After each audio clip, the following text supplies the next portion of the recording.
back to Law and Crime. I'm Judge Ashley Wilcott, joining you here at the noon hour. I'll be with you for the afternoon. All right, so here you see testimony from the 11-year-old son of the victim. He was 11 at the time the crime was committed.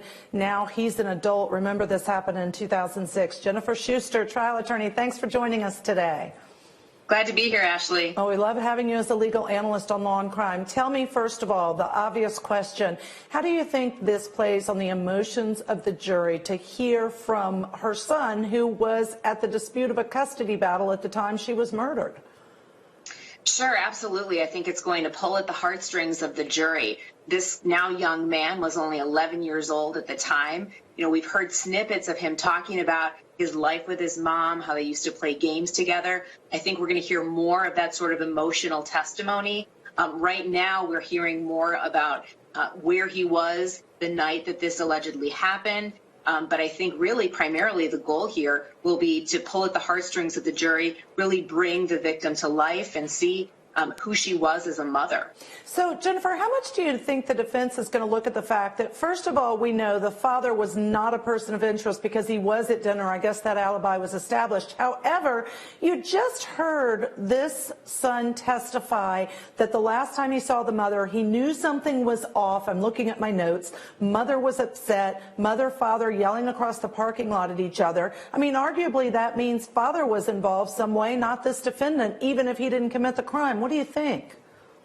Right. And that's the big question. What motive did this defendant have? What relationship did he have possibly with the ex-husband, the father? Was there a motive there for him to help his friend commit this crime? So we'll see if that's what the prosecution is getting at here. At this point, it's just not clear exactly what the motive is for Russell here. All right, so stay tuned. Thank you for staying with us, Jennifer. We're going to take a short break and be right back for more trial coverage here on Law and Crime.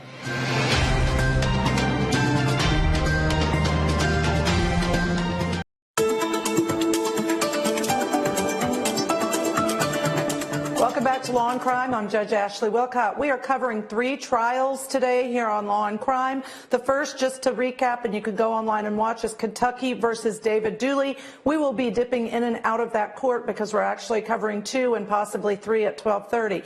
That one is currently live. That is the one in which the woman who was at work was murdered, and the person cleaning the office was accused of that murder. That's the defendant in this case.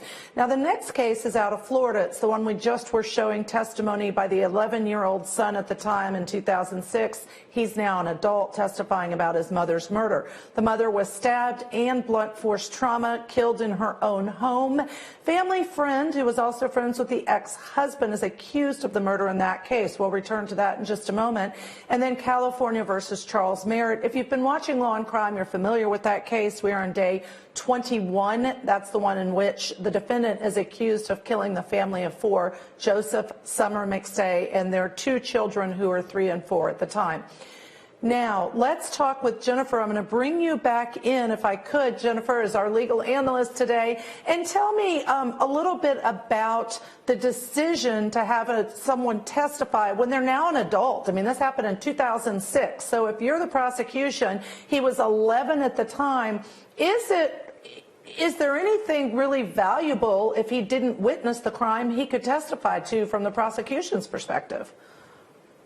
Well, sure, absolutely. I mean, this is a cold case. It was a cold case for several years, so all of the witnesses will present that challenge of so much time elapsing. Now, the fact that he was 11 at the time, I don't think really undermines the validity of his testimony. I mean, 11, yes, while young, is still certainly old enough to ascertain opinions and certainly have a memory. I understand some of the folks in the chat room think maybe some of these questions are inappropriate to ask of an 11-year-old. However, this is now, as we know, a young man. And without an objection, which I don't believe there were objections drawn, he has to go ahead and answer those questions. And I think there were questions about the nature of the relationship between his mother and boyfriend, and there were objections to that. They did approach the bench. So we're going to return to court now, though, to see he's now being cross-examined by the defense. Let's see what they're asking. All right, it sounds like they're asking him questions based on a statement that he may have given at the time. Again, that was 2006. This young man was 11 at the time. He is the son of the victim in this case, Melissa Howard, and he knows the defendant because that was a family friend. Now, the other piece of information that you should consider in this case is that the mother was in a custody battle for this particular son with the father. Now, the father was at dinner with this son with a lot of family members, and that is his alibi. It looks like they're coming back out of that sidebar objection to that was made by prosecution. Let's see what they ask next. All right, so here you see cross-examination. I have to ask you, Jennifer, trial skills-wise, we all know when you have a child victim on the stand, so if this were still an 11-year-old child, for instance, you want to treat them differently than an adult in the manner in which you ask questions and the way that you treat the victim witness. In this case, I don't know, I just feel like they're forgetting that he was 11 at the time. They're treating like an adult on the stand to testify to all this, and it really is rubbing me a little bit of the wrong way. Do you have any opinion? Does it bother you? Do you think this is all good questioning of him? Well, I think the jury's looking at a young man, so they're not looking at an 11-year-old, but they clearly were showing him some prior statement, some written statement, and pointing out some inconsistency to undermine his credibility. Now, it's up for the jury to decide how they want to weigh that evidence. If they, in fact, think it undermines his credibility, given that they know he was 11 at the time he made that statement, it maybe won't have that much weight with the jury. So here's what we know was important about the specific testimony: that the mother had a Bible that she kept next to her bed, that she kept a journal that he saw her write in a lot. And we've learned and we know here on Law and Crime, thanks to our own Kathy Russin, that in fact those items and a beanbag were missing from the home. And so they've disappeared, never found. Why would the defense be bringing that out? Because this is cross-examination. Well, it points to somebody possibly concealing elements of the crime. If there was evidence that the perpetrator handled, including that diary or that Bible, and he or she removed that from the crime scene, that's perhaps some point the defense is trying to make here. I think it's interesting. They're also talking about this security system that she had a large dog. He's trying to get him to say that mom was nervous and emotional. So trying to paint a picture of a woman who was really afraid for her life here. All right. So stay tuned. We're going to take a short break. You're not going to want to miss coming back. We're covering 3 different trials. We're going to return to Holbrook when we come back in just a minute.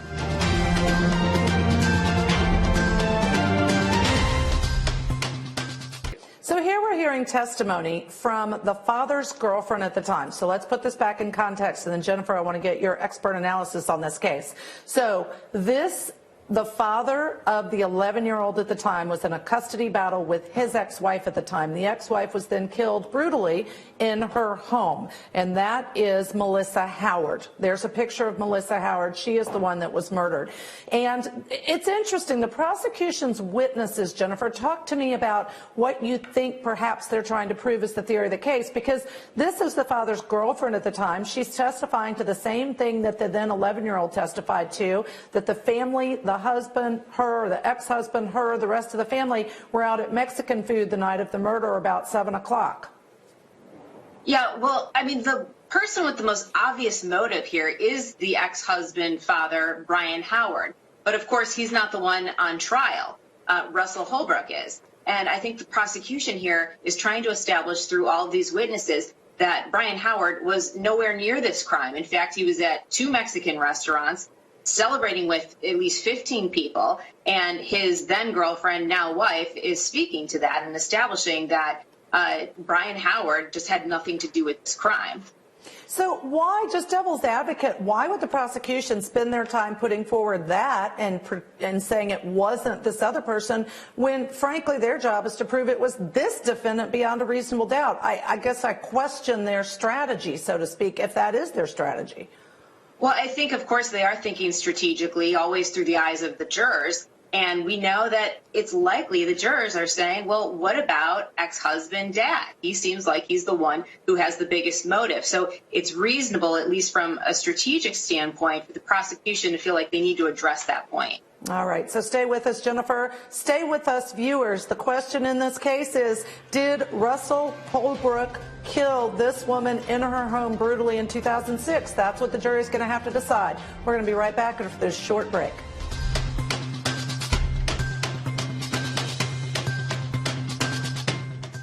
All right, and so I think that judge has mentioned they're going to be taking a break in that case. Let me bring you back in. Jennifer is our guest on this case. Again, that was not a lot of testimony. It basically said, hey, we were all at dinner. The ex-husband, David Holbrook, was at dinner, and then he went upstairs and went to sleep. Did you get anything else out of her testimony? Well, I think during the cross, the defense was trying to establish that, notwithstanding the fact that there were several people together with Brian Howard for several hours that night, there may have been moments where they didn't know where he was. They mentioned that he's a smoker, possibly went outside, and he was asleep while the rest of the folks were in a game room in a different part of the house. So to me, that's suggesting that there may have been opportunity for Brian Howard to engage with whoever did commit this crime, who the defense, of course, says is not Russell Holbrook. So it's interesting. All three of the trials that we're covering today, all three of these defendants say, I didn't do it. So in this case, the defendant's saying, I was at a party and would not have had the time to get to her house to kill her. Now, the evidence, as we understand, the state says they're going to present or that they have against this defendant is, number one, DNA on the victim's sweater that belongs to the defendant in the case, and number two, a wiretap in which he can allegedly confesses. So I still struggle with, if that's the evidence, when is the prosecution going to present that? You use the strategy of saying, okay, we're going to get all the alibis out of the way so that takes these other people out of the pictures, and then we're going to focus on the defendant. I think that's probably what the prosecution is doing. They're starting with this preliminary stuff, but then they'll lead, or rather they'll follow with their stronger evidence, namely the forensics, like you talked about. All right, so we are going to now look at the defense opening statement in the Holbrook case. Let's hear exactly what they say their theory of the case is. So again, that was the defense's opening statement in Florida versus Russell Holbrook. And let me bring you back in, Jennifer, because he made a very compelling argument, I think, that, listen, there will be testimony that this defendant was, hey, they were in the same clothes when they left the house as when they came back to the house. No evidence of a gruesome murder. What did you think of the opening? Sure, it's an intriguing argument, the fact that he's painting this timeline at the birthday party, then at Walmart. He's with other folks. There's the Walmart receipts. But we know from the prosecution's opening that they have DNA evidence and other forensic evidence. And to me, that certainly trumps receipts from Walmart, and that will be a massive hurdle for this defense team in this trial. So we know that the DNA was on her sweater, but let's talk about that. And we haven't heard from a DNA expert yet, but in terms of DNA on the sweater, I mean, that could be from anything. That could be if he saw her, if he hugged her, if he grabbed her arm, right? I mean, it could be from something innocuous, presumably, and not sinister. Sure, and we'll see. Certainly, we can expect the defense to have a DNA expert who may, in fact, testify to the ease in which DNA can be transferred, like you said, Ashley. So we'll have to see once the experts are called to the stand. So if you were the defense team in this case, you know, this happened in 2006. It was actually a cold case until 2015 when it was reopened and they re-examined the evidence resulting in the arrest and charges against this defendant. Do you utilize that at all in your strategy if you're the defense? Sure, absolutely. Anytime there's a big lapse in time, that's a massive challenge for the state, and the defense can certainly try to capitalize on that. The fact that memories fade, sometimes evidence is lost. We've already seen witnesses today who said, you know, gee, I don't remember. I'm not even going to try to say I did. I just don't. It was a long time ago. Yeah, it's going to be interesting to see what the jury decides, what the jury finds. So again, in this case, you know, this is another one where there's three defendants that we're dealing with in three different cases, all of whom say, hey, I didn't do it. You've got the wrong person. So the jury has to find, obviously, beyond a reasonable doubt that this defendant, Russell Holbrook, did it, that he committed the crime. So is there any other strategy or theory of the case that you can think of creatively that the prosecution might present or argue to convince them beyond a reasonable doubt it was this defendant? Well, certainly they've got the forensic evidence here, and that's going to be the most compelling argument of all. I mean, the biggest challenge, I think, for the state is that the most obvious suspect would be the ex-husband, and I think that's exactly why we've seen some testimony today from the state pointing to these witnesses who say there's no way Brian Howard could have committed this crime. All right, Jennifer's going to stay with us. We do have to take a break, but please come back. We're covering 3 trials. McStay is back in trial. Holbrook will be back, and come back right after this short break on Law and Crime.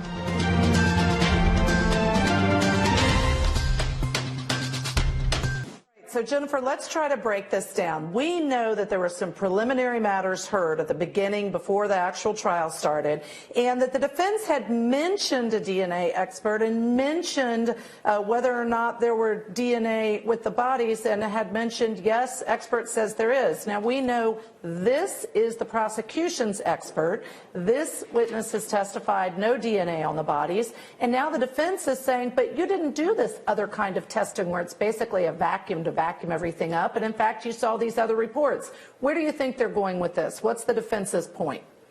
Well, I think the defense wants to say that there's no DNA, right? We're talking about the DNA that potentially is in these shallow graves, and it helps the defense, of course, if there's no DNA discovered linking Charles Merritt. Of course, I mean, no DNA whatsoever. I mean, maybe they want to point to the fact that there could possibly be DNA samples, and those DNA samples are not, in fact, linked to their client. So that may be what they're trying to achieve there. Right, because I think for the prosecution, his direct examination was that there was no DNA with the bodies, and I think instead the defense is going to try to show there was DNA, but not DNA linked or conclusive to link it to our client. That's what I'm guessing based on this person's testimony. So talk to all of us, viewers included, about how do you do DNA evidence or testimony when this crime happened so long ago? The family went missing in 2010. The bodies were not discovered until 3 years later in 2013, and now we're in 2019. How does this help or hurt the prosecution's case?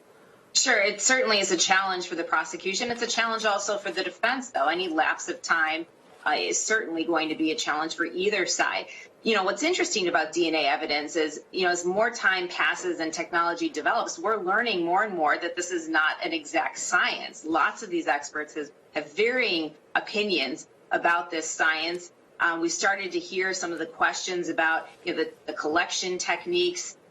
Lots of challenges, though, are possible, even if this were DNA that was from a crime that was just a couple years ago or even present day. There certainly are lots of potential challenges. And so in your experience, do a lot of these kinds of cases become one expert against the other, where one says it is, one says it isn't, or responds about the DNA, and then the jury really has to decide which expert do they find credible?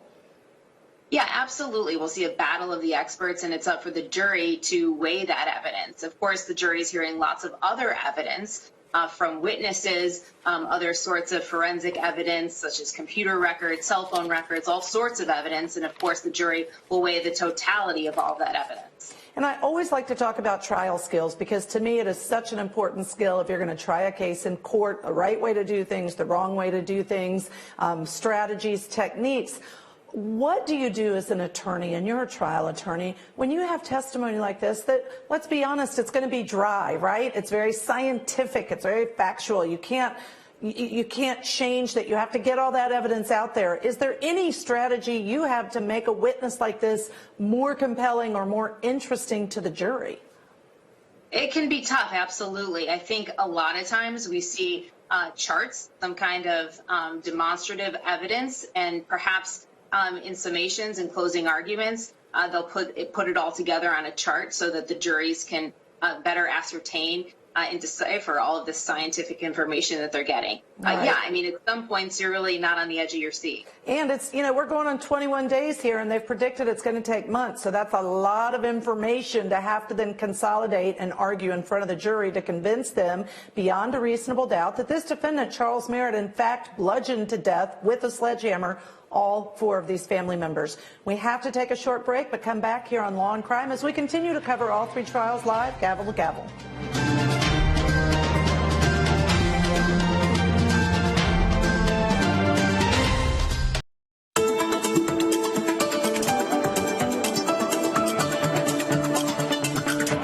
Welcome back to Law and Crime with Judge Ashley Wilcott, here with Jennifer Schuster as my legal analyst today.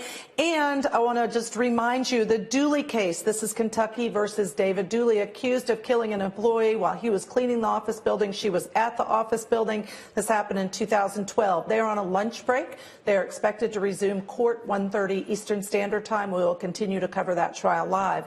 Also on a lunch break is Florida versus Russell Holbrook. This was a family friend accused of killing the ex-wife of a person who was in a custody battle about their then 11-year-old, and she was stabbed and killed, blunt force trauma to the head. Now, this happened in 2006. It was a cold case, actually, until 2015, at which time it was reopened, and then this defendant was charged and facing trial at this time. Both of those defendants say, guess what? They didn't do it. Same with Charles Merritt. Now, you're probably familiar with this case. We've been covering it extensively. We're on day 21 of this trial. It's expected to last many months. There you see the picture of the defendant, Charles Merritt, accused of killing this family of 4, brutally murdered, blunt force trauma to the heads. The bodies were discovered 3 years later. Initially in 2010, law enforcement actually said, hey, we think they voluntarily have left, gone to Mexico. It's a missing family, not necessarily sinister. And then in 2013, a motorcycle rider came upon, coincidentally, one of the skulls of one of the bodies. They found all 4 bodies buried in the Mojave Desert. That is the trial we're currently following. However, before we go back to court with the DNA expert for the prosecution, I want to bring Jennifer back in because Kathy Russin has helped clarify for us that in this case, DNA expert was mentioned by the defense during a pretrial in December, and the judge tended to side with the prosecution and say that that's going to be fairly speculative evidence. However, the judge apparently indicated that the defense would be allowed to introduce evidence about the DNA found at the McStay grave sites. And I think the defense indicated that the DNA on Summer McStay, who was the mother, on her bra at the grave site, that it contained DNA belonging to someone that was not Charles Merritt, the defendant, and not the 4 victims. Now, interesting piece, we've learned from Kathy Russin with Law and Crime that the DNA expert for the defense is actually in the gallery yesterday and today. Now, we've talked about on a break, Jennifer, in my jurisdiction, the defense expert doesn't necessarily get to sit and listen to all the other testimony, but I think it's different here. Tell us what you might know about that. Right. I mean, typically we see a motion to exclude the witnesses that happens at the beginning of the trial, and all of those witnesses are barred from being in the courtroom and listening to any of the testimony. We saw one case where a witness was sanctioned because they were watching Law and Crime.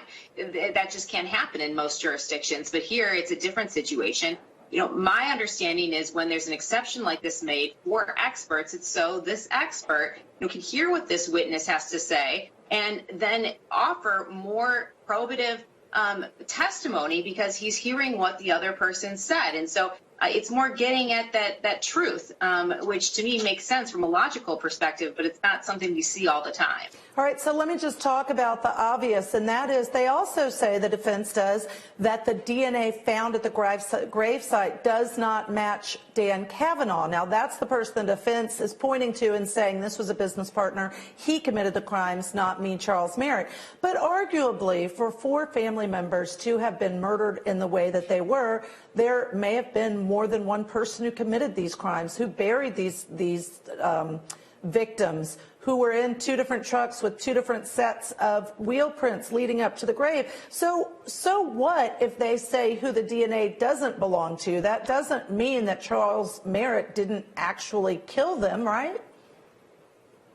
Right. I mean, there are lots of challenges here on both sides. This DNA evidence, or the lack thereof, can cut both ways. You know, the defense is saying that there is some DNA that their expert was able to find, and it doesn't match any of the people that their client, or even Dan Kavanaugh, who they're actually pointing the finger at. So, you know, in some ways, it's not consistent with the defense's theory. So, you know, we'll see all of these experts present different arguments, and it will be up to the jury to weigh all of this evidence and sort through it. And I think we can all agree we just don't know what to anticipate from any trial, but especially this one with all the convoluted, complex facts that the jury's going to have to decide. We're going to dip back into that trial live. Now, again, this is the DNA criminalist that the state called as a witness, and this is Donald Jones. So here we see the DNA expert for the prosecution is testifying as to the actual DNA reports, all the different numbers, what they mean. Again, let's just recap. What this DNA expert has said is that no DNA was found on the clothing at the grave sites where all four of the family members were buried. We expect the defense to have an expert testify that yes, in fact, there was DNA found, but that it did not match any of the victims, nor did it match Kavanaugh, who the defense is pointing the finger at, nor did it match the defendant. So, Jennifer, any insight about, is there possibility in your experience of DNA contamination? And maybe that's why, if the defense has a DNA expert that says there was DNA, because there was some contamination of the sample? Sure, there are all sorts of arguments the defense can raise in terms of contamination. I mean, it could be deliberate. It could be something that was accidental as a result of how the DNA was processed. So we'll see what that expert has to say. But basically right now the state is presenting what I would say is rather dry testimony, but essentially trying to get at the point that this is good science. And hopefully the state will distill this a little bit better, especially in closing arguments, so the jury can really make sense of it. I know we need to take another quick break, but I just have to ask you this question, and that is, in your experience, are some of these things they're having to testify to, like this is the way we collect the evidence, are any of those things that both sides could stipulate to and tell the jury this is a stipulation so the testimony doesn't last this long, or not? That's always a possibility. I understand that in this case, actually, pretrial proceedings have been pretty acrimonious and inefficient. So it looks like that wasn't the case in this instance. And in fact, there were many issues with the experts, and one side claiming that they didn't have proper disclosures. So I think here we're perhaps not going to see some of those efficiency things that we might see in other cases. Which may be the reason why they anticipate this trial lasting months. We are going to take a short break. You won't want to come back. I won't want to miss it. Come back and see all three trials here live on Law and Crime.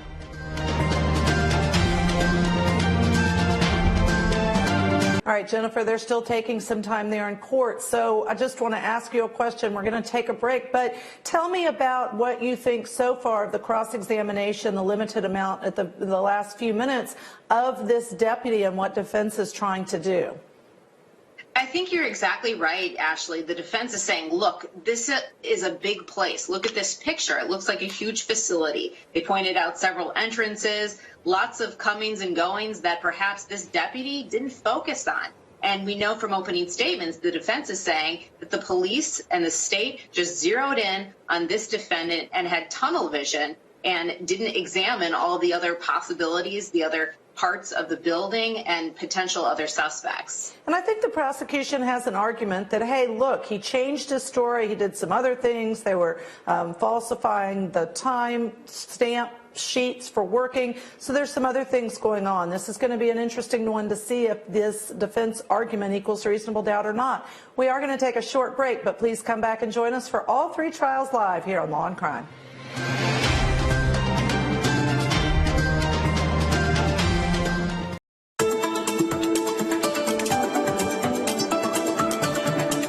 Welcome back to Law and Crime. Now, covering three trials live. We have one on a break until 2:30. That's the Florida case regarding Russell Holbrook as the defendant in that case.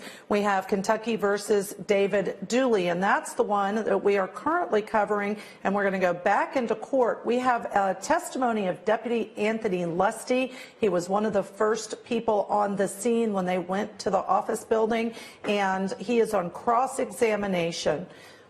Now, This time, it appears as if his cross-examination is all done. He is being dismissed. Jennifer, I'd like to bring you back in to talk about this case some more. And so, you know, when I look at the picture, this is why visual aids are so important for the jury, because when you look at the overhead shot of the office building where this employee, Michelle, was killed, it is a huge complex. And so, to me, I think a defense could potentially make a lot of arguments about reasonable doubt when you have few law enforcement with such a big area to consider as a possible crime scene.